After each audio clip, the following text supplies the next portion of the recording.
일본에 사는 이상 지진은 피할 수 없다. 향후 장기간 대규모 지진 발생 가능성이 있으니 일본에 있는 사람들은 지진을 24시간 각오하고 살아라. 1983년 도쿄대학 생산기술연구소 교수로 취임해 1992년부터 1996년까지 아시아인 최초로 국제사진 측량 리모트 센싱 학회 회장을 맡았던 무라이 슌지 도쿄대학 명예교수의 섬뜩한 경고입니다. 대체 상황이 어떻길래 일본에 살기 위해서는 이렇게 지진을 각오하고 살아야 한다는 것인지에 대해 자세히 알아보겠습니다.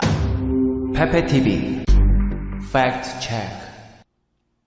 불의 고리가 말 그대로 불타오르고 있습니다. 이달 초에 이어 뉴질랜드에서는 또 지진이 발생했는데요. 뉴질랜드 북섬에 가까운 케르메텍 제도에서 13일 리히터 지진계로 규모 5.9의 강진이 발생했다고 미국 지질조사국이 발표했습니다. 진앙의 깊이는 10km이며 위치는 남위 28.1476도, 서경 176.528도로 잠정 측정되었습니다. 아니나 다를까 일본에서는 더 큰 규모의 지진이 발생했는데요. 일본 산케이 신문에 따르면 일본 기상청은 15일 0시 26분쯤 와카야마현 북부에서 깊이 10km, 매그니튜드 4.6, 진도 5의 지진이 있었다고 보도했습니다. 지난 몇 년간 뉴질랜드에서 지진이 발생하면 일본에서 다시 지진이 발생하는 현상이 지속되고 있어 일본인들의 지진에 대한 공포는 더해가고 있습니다. 최근 이와 같은 현상에 대해 일본의 도쿄대 명예교수가 폭탄 발표를 하면서 일본 국민들의 공포는 극에 달한 상황인데요. 그는 트위터에 지난 2월 5일 지역을 특정할 순 없습니다만 큰 지진이 일어날 전조 증상이 발견됐습니다. 3월 하순까지는 대지진에 최대한 주의가 필요합니다. 만일의 사태에 대비해 일주일간 경계를 게을리하지 말아달라는 경고를 남겼고, 그리고 8일 뒤인 2월 13일 무라이 교수의 경고대로 후쿠시마현 앞바다에서는 규모 7.3의 지진이 발생했습니다. 그가 발견한 전조 증상이라는 게 무엇일까요? 무라이 교수는 도호쿠 지방이 1월 중순부터 계속 지진 위험지역 상위권에 포함되어 있었는데 갑자기 2월 초 움직임을 멈췄다. 이상 변동이 이어진 뒤 정온 상태가 찾아오면 곧 대지진이 일어날 가능성이 크다. 동일본 대지진에서도 발견된 현상이라고 설명했습니다. 무라이 교수는 이게 다가 아니라고 경고하고 있습니다. 그는 주간 포스트와의 인터뷰에서 동일본 대지진이 발생하기 1개월 전부터 도호쿠 지방의 지표가 비정상적으로 움직이고 있다는 걸 발견했다.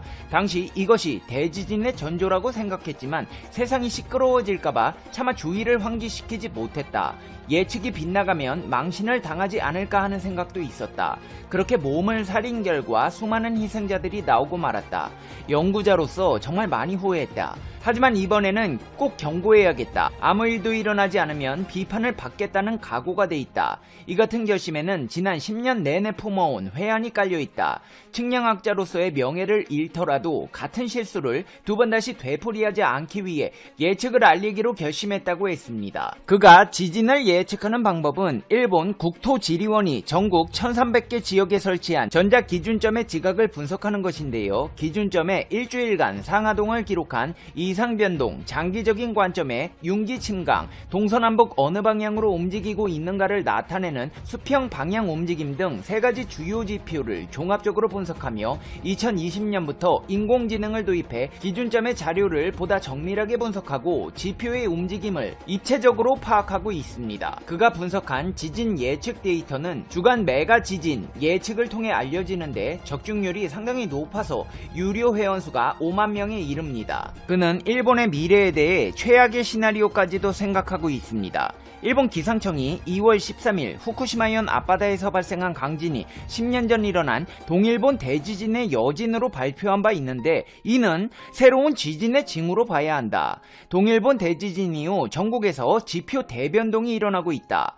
일본 열도 전체가 불안정한 상태로 특히 도호쿠 지방의 지표 움직임이 현저하다. 3월 하순경까지는 최대한 주의해달라고 호소하고 있습니다. 일부 일본 네티즌들은 불안감이 조성될 수 있으니 이런 주장을 할 때 좀 더 신중을 기해야 한다는 의견도 있지만 대체로 조심해서 나쁠 건 없다는 반응입니다. 일본 정부 지진조사위원회에서도 앞으로 장기간에 걸쳐 큰 지진이 발생할 가능성을 경고하고 있는 상황이기 때문에 어느 정도 대지진이 올 것이라는 마음의 대비를 하고 있는 상황입니다. 자, 그렇다면 우리나라는 안전할까요? 최근 이 같은 불의 고리가 뜨거워지는 현상이 발생하자 일각에서 일본에서는 우리나라도 긴장해야 한다는 이야기가 나오고 있습니다.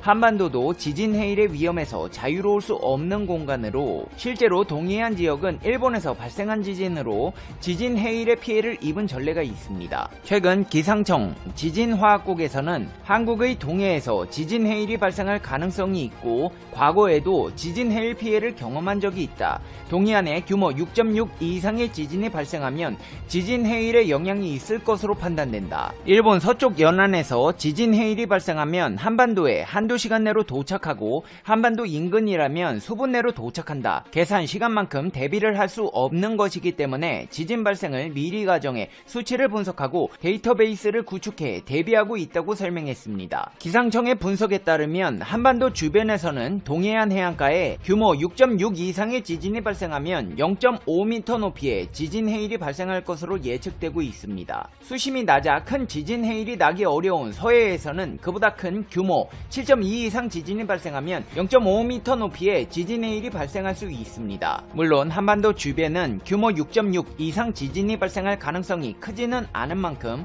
지진 해일 발생 가능성이 높지는 않습니다. 하지만 동해의 동쪽 끝인 일본 서쪽 해안은 경계지역으로 꼽히기 때문에 이 지역에서 규모 7.5, 7.8 이상의 지진이 발생한다면 한반도에 영향을 줄 수 있습니다. 실제로 이 지역에 지진이 발생하며 한반도가 지진 해일을 겪은 사례가 1900년대 4차례 있었습니다. 기상청에서는 주변 해역의 대규모 지진 해일 가능성을 감시하며 수치 모델을 통해 먼저 예측하고 있는데요. 가능성은 적지만 지진 해일 특보가 발령되면 빠르게 고지대로 대피해야 한다. 고지대로 대피하기 어렵다면 3층 이상의 튼튼한 콘크리트 건물로 대피해야 한다. 동해와 같은 작은 바다는 지진 해일 주기가 5분에서 10분이라 안심해선 안 된다. 특보가 해제될 때까지 대피를 유지할 필요가 있다고 설명하고 있습니다. 상황이 이런 가운데 일본에서는 지난 동일본 대지진 때 있었던 상황에 대한 여성들의 폭로가 나와 뒤집어지고 있습니다. 일본 NHK 방송에서는 동일본 대지진 10주기를 맞아 다큐멘터리 묻힌 목소리들을 방송했는데요.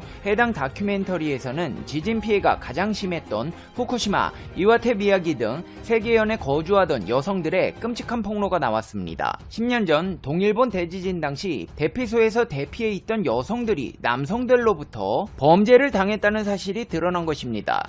2011년 3월 11일 오후 2시 46분쯤 일본 앞바다에서 규모 9.0의 거대 지진이 발생해 난민이 돼버린 피해 지역 주민들은 대피소로 몰렸고 당시 칸막이도 없었던 대피소에는 거대한 강당에 담요를 깔아둔 것이 전부였습니다. 다큐멘터리에서는 그동안 감춰왔던 일본인들의 끔찍한 만행에 대해 상세히 기록하고 있는데요. 지진으로 남편을 잃은 한 여성은 해당 대피소의 대피소장으로부터 남편이 없어서 큰일이네, 수건이나 음식을 줄 테니 밤에 오라는 노골적인 강요를 받았다고 밝혔고, 다른 여성들 또한 대피소에 머무는 시간이 길어질수록 난민이 된 남자들이 점점 이상해졌다며 밤이 되기만 하면 상상할 수조차 없는 일들이 벌어졌다.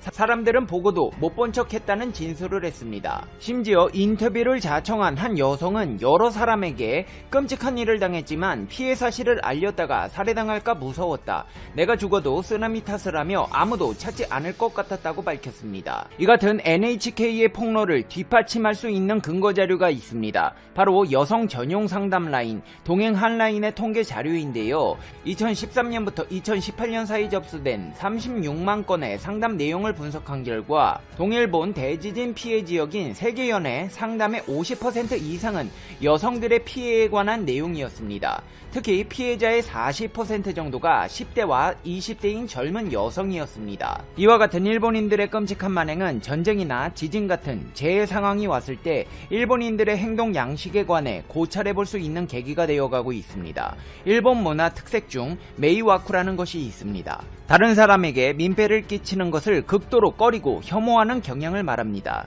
타인에게 민폐를 끼치지 말자는 개념 자체는 전세계 여느 공동체에서나 있는 보편적 개념이지만 그 중에서도 메이와쿠는 다소 독특한 양상을 보이는 일본식 문화로 단순히 남에게 피해를 주지 않는 것에 한정하지 않고 상대방의 마음을 헤아려 상호 갈등에 불씨가 될 만한 행동을 금기시하는 것으로까지 확대된 개념입니다. 정근대 열도라는 폐쇄적 세계관 안에서 사회 평온을 보존하기 위한 규범으로 작용하고 강요하고 있는데요. 이와 같은 메이와쿠 문화는 남이 먼저 폐를 끼치거나 실수를 저질러도 침묵을 강요하는 수단이 되고 있습니다. 너 하나만 입 싹 다물고 있으면 우리 모두가 평온할 수 있다는 논리로 약자나 소수자, 피해자들에게 침묵을 강요합니다. 한국의 강제징용 노동자, 위안부 피해자들 역시도 이와 같은 메이와쿠 문화의 영향으로 인해 침묵을 강요받고 있다는 분석이 가능해집니다. 이제 페페TV의 결론입니다. 페페TV Conclusion. 일본은 메이와쿠라는 별 이상한 논리를 가지고 한국의 피해자들에게 침묵을 강요하고 있습니다. 일본의 이러한 태도는 대한민국이 모든 것을 까발려 국제적 공론화로 망신을 당하는 것이 두렵기 때문입니다. 이런 때일수록 우리는 일본에서 지진이 발생했을 때 일본인들이 이런 짓을 벌였다. 한국 전쟁 때는 더 심한 일들이 자행되었다. 하지만 일본은 반성은커녕 역사 왜곡으로 자신들의 체부를 감추기에 급급하다는 사실을 폭로해 전세계 국가 모두의 손가락질을 받게 하고 반성을 촉구해 진실된 사죄를 받아내야 할 것입니다.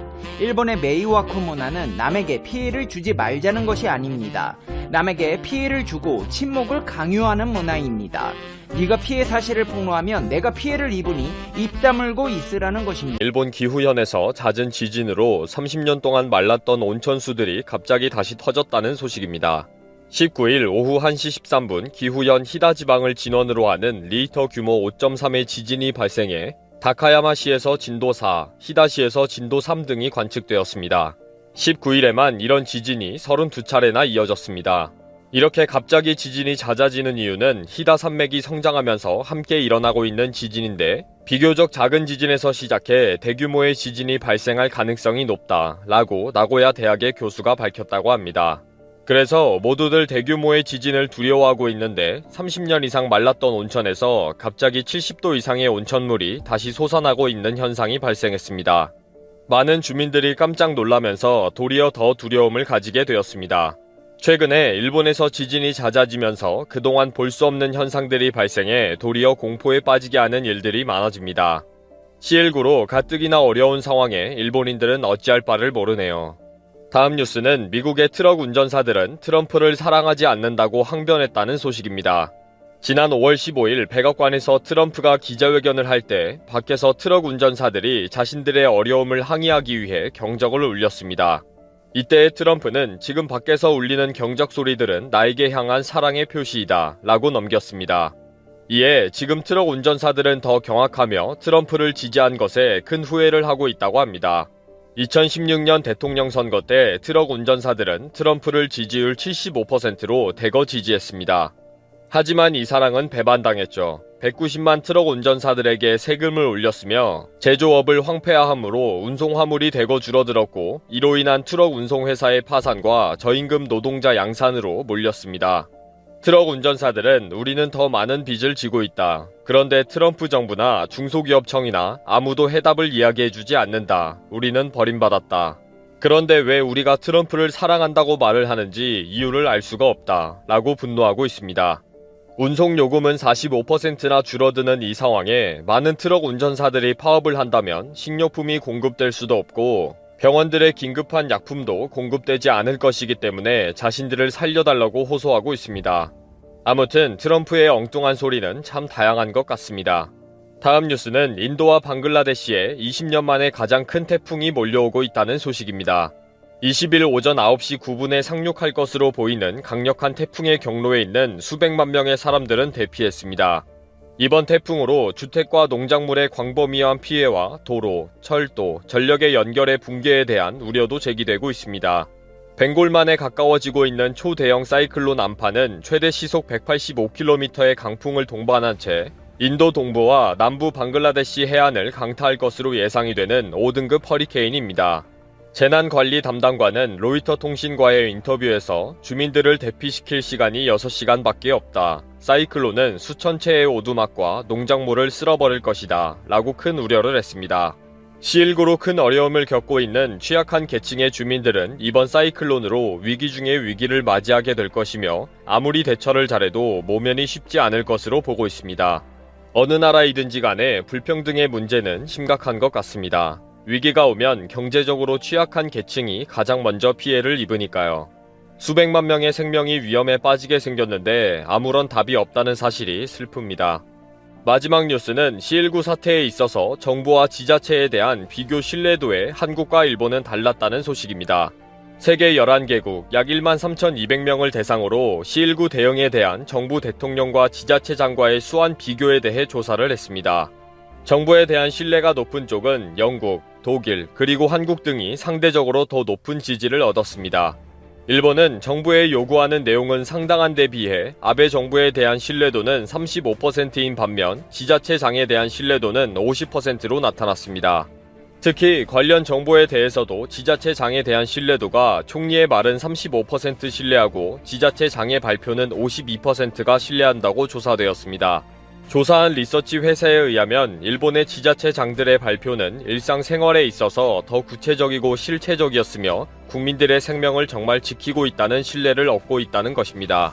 특히 아베 정부의 발표보다 언론의 기사를 더 신뢰하고 있으며 심지어 확인하고 있다는 것입니다. 아베는 이번 C19 사태에 대한 대응으로 완전히 신뢰를 잃어버렸고 도리어 일본 국민들을 불안하게 하는 처신을 한 것으로 확인되었습니다. 물론 아베 본인은 모르는지 모르는 척 하는지는 알 수 없지만 말입니다. 갈수록 태산인 일본의 소식을 접할 때마다 어쩌려고 저러나 싶습니다.